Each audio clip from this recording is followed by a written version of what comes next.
Adamlar bizine Akobel'den çıkan Kanada'dan çıkan yürütülüştürülen maşinler için yetlenen aynasına koyulan jütkist. Şun kömegülen yağış ya su düşen vaktinde görüşüňe däl häzirlikçe biz aynanı süpürdük. Tapycık bilen şun kömegülen biz suň ayna yapışmajagyny hemen şunu ýakynyma rezultat şuňa boljagyny bärini arasynda görünýär. Bärine de suwly. Edi şuňaly netijesinde de şu aynada bolup durar. Aňar çetine şu çetine bizine süpürdük. O çetine süpürmedik. Ondan iki tarafına da su koyup şunu koyandan soň şu gel ýazandan soň. Haýsy tarafına suw ýerde kaktyryldy we suw ýerde galandy özüňizden sinetdi. Başladymy?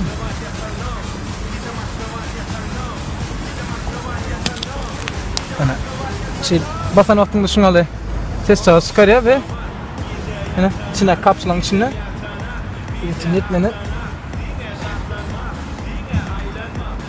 ergene çıkýar.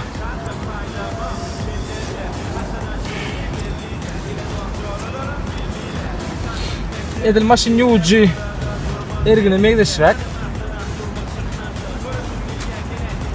Şunu ýazypdyk. Özüň wagtyjy var şo höl bele.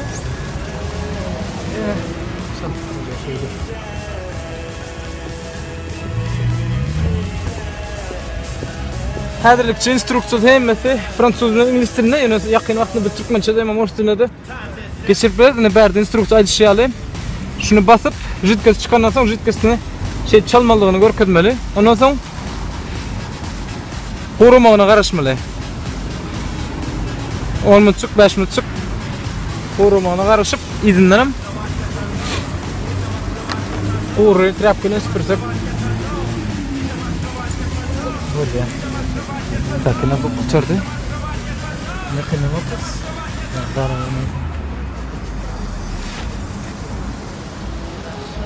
Atın içine bahçeleyeceğim. Su bakımıdır. Tak.